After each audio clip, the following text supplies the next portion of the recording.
Part 4. Keesokan harinya, Count Rondon yang akan kembali ke wilayahnya pun diantar oleh Roman Dimitri, dan di dalam perjalanannya tersebut, Roman bertanya, meski mempunyai banyak cara untuk melindungi negaranya, kenapa Count Rondon tidak mengungkapkan saja kebenarannya? Dan Count Rondon pun menjawab, kalau masalah Redford bukan semata hanya tanggung jawabnya yang mulia raja mereka, dan jika raja mereka diberhentikan, itu akan menambah kekacauan yang lebih besar dalam negeri tanpa raja. Dan karena hal tersebut, Count Rondon lebih memilih menahan kritikan-kritikan pedas dari orang-orang di wilayahnya. Dan sebelum sampai mereka mengamankan pondasi untuk ketahanan Redford, Count Rondon akan terus berkorban demi negaranya tersebut. Meski ia tahu kalau dia harus dibenci oleh warga dari negerinya. Roman yang mendengar itu, dia pun teringat dengan seseorang di kehidupannya yang lalu yang bernama Yo Hyun. Dia yang dikenal sebagai cendekiawan dari sekte demonik. Roman menganggap dirinya adalah orang yang sangat unik, karena Yo Hyun percaya bahwa manusia terlahir dengan sifat yang baik, dan meski Yo Hyun pewaris dari keluarga yang bermartabat tinggi, Yo Hyun tidak bernafsu akan kekuasaan, dan karena mungkin dia menjalani hidup yang sangat berbeda dengan Baek Jong Hyuk, mereka berdua saling tertarik dan sering menghabiskan waktu mereka bersama. Di waktu tersebut, ketika mereka sedang bermain permainan tradisional dari negara Jepang yang bernama Gomoku, di waktu tersebut, Roman atau Baek Jong Hyuk berkata kepada Yo Hyun dengan dia yang mengatakan, "Ku dengar kau dulu biasanya pergi ke lingkungan kumuh untuk membantu orang-orang.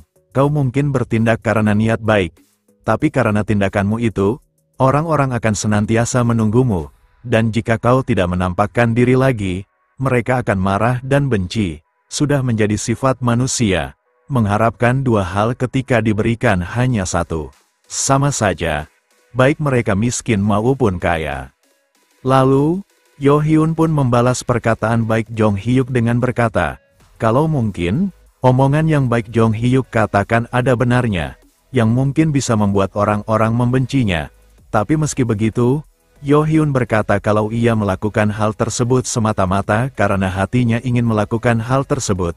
Kemudian, Yo Hyun berkata kembali kepada Baek Jong Hyuk, jika ada seseorang seperti Baek Jong Hyuk di dunia mereka yang dikenal sebagai seseorang yang sangat kejam, bukankah harus ada seseorang seperti dirinya untuk menjaga keseimbangan dunia tersebut? Dan Baek Jong Hyuk, dia yang mendengar itu, dia pun tersenyum, karena meski jalan mereka berbeda, Baek Jong Hyuk sangat menghargai Yo Hyun dengan kepribadiannya tersebut. Namun setelah 1 tahun berlalu, Yo Hyun ditemukan tewas tanpa busana di lingkungan kumuh. Dan di hari itu juga, Baek Jong Hyuk menggulingkan seluruh distrik kumuh. Dan hanya setelah menyebabkan kematian begitu banyak orang, Baek Jong Hyuk berhasil menemukan siapa yang membunuh Yo Hyun. Diketahui, pria yang membunuh Yo Hyun adalah seseorang yang begitu menginginkan pakaian bagus yang dimiliki oleh Yo Hyun. Dan meski dia meminta pengampunan kepada Baek Jong Hyuk karena tindakannya yang mengakibatkan Yo Hyun harus kehilangan nyawanya, Baek Jong Hyuk tanpa ampun langsung memenggal kepalanya, sambil berkata dalam hatinya, kalau miskin maupun kaya, manusia tetaplah manusia, dan jika kalian terus memasrahkan diri kalian menjadi tumbal, kalian nantinya akan mendapatkan konsekuensinya. Nah, di sini kita bisa belajar dari perkataan Baek Jong Hyuk ya teman-teman. Kalau jadi orang, jangan terlalu baik, karena hal tersebut bisa dimanfaatkan oleh orang-orang di sekitar kalian. Meski itu tidak semua orang ya, tapi kalian harus peka dalam menilai, apakah orang yang di sekitar kalian itu tulus, atau hanya sekedar memanfaatkan kalian saja. Oke. Kita kembali ke cerita. Setelah Roman sampai mengantar Count Rondon ke tempat kereta kuda yang akan mengantarnya kembali ke wilayah Redford, setelah Count Rondon berterima kasih sambil menundukkan kepalanya kepada Roman, dia yang terlihat berseri karena senang mendapatkan bantuan dari Roman yang bisa menyelamatkan wilayahnya. Dia pun berkata kepada Roman kalau dia sudah tidak sabar ingin segera mungkin kembali ke wilayah Redford. Kemudian, setelah berjabat tangan, Count Rondon pun meninggalkan wilayah Dimitri. Setelah beberapa waktu berlalu, hari pun sudah berganti malam, dan Count Rondon pun akhirnya sampai ke wilayah Redford. Di pusat kota Redford, ketika Count Rondon melihat peti yang berisikan koin emas dari pinjaman yang dipinjamkan oleh Roman Dimitri, Count Rondon pun teringat dengan perkataan Roman sebelum perpisahan mereka.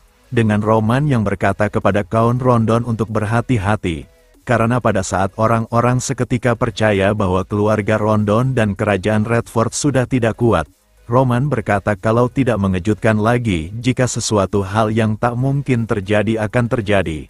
Karena, hal seperti mengorbankan diri tidak selalu akan membalaskan jasa-jasa. Di saat Count Rondon berandai-andai jika Roman terlahir dari wilayah Redford, wilayah mereka pasti akan menjadi lebih baik. Namun tak berselang lama, kereta kuda yang ia tunggangi pun berhenti mendadak, dan terlihat, para penduduk pun sudah berhasil mengepung mereka. Tapi yang anehnya di sini, para penduduk yang berhasil mengepung kereta kuda yang Count Rondon gunakan, mereka sudah tahu kalau di dalam kereta kuda tersebut terdapat koin emas yang dibawa oleh Count Rondon, dan beberapa ksatria dari Count Rondon, mereka yang mencoba melindungi Count Rondon beserta kereta kudanya. Salah satu dari mereka pun merasa aneh, kenapa para penduduk tersebut bisa datang dan berbuat seperti itu, dan karena tak punya pilihan lain, dia pun menggunakan teknik Sword Aura yang ia kuasai, sehingga para penduduk yang hanya mengandalkan peralatan sehari-hari untuk membegal Count Rondon dan pasukannya, mereka pun mulai merasa panik. Dan setelah ksatria Count Rondon mengibaskan pedangnya yang sudah dialiri aura untuk memukul mundur para penduduk, tak diduga dari salah satu mereka terdapat seorang anak kecil, dan ketika dia menurunkan kewaspadaannya, anak kecil itu pun melemparkan pasir ke arah mata ksatria tersebut, sehingga membuatnya terjatuh karena matanya terkena pasir yang dilemparkan oleh anak kecil tersebut, dan setelah para penduduk mempunyai kesempatan untuk menyerang balik ksatria tersebut, tanpa ampun, para penduduk pun langsung membunuh ksatria tersebut, dan rekannya yang melihat temannya dibunuh di depan matanya. Dia yang mencoba menolong pun terkena serangan dari seseorang yang misterius yang menggunakan sumpit yang sudah diberi racun atau mungkin obat pelumpuh, sehingga ksatria tersebut langsung merasa lemas. Dan setelah ksatria tersebut sudah tidak berdaya, salah seorang penduduk pun tanpa ampun langsung memukul ksatria tersebut.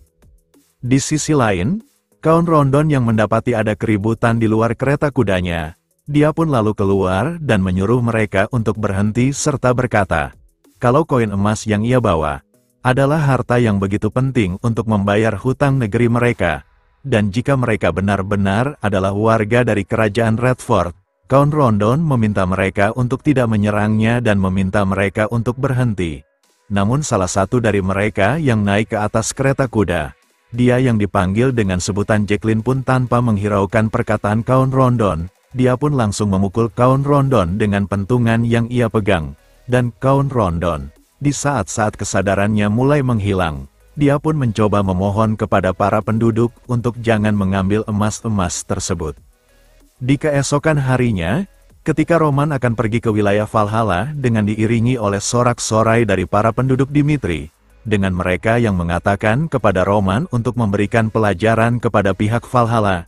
Di sisi itu, Kevin sambil memberikan hormat kepada Roman Dimitri, di dalam hatinya, dia berkata kalau dia akan melindungi wilayah Dimitri dengan mempertaruhkan nyawanya, sementara di sisi Hans, dia berkata dalam hatinya, kalau Roman harus berhati-hati dalam ekspedisinya tersebut. Namun di sisi lain, terlihat Lukas sedang terburu-buru untuk kembali ke wilayah Dimitri untuk memberikan informasi yang sangat penting kepada Roman Dimitri. Next, kita lanjut di part selanjutnya. Terima kasih.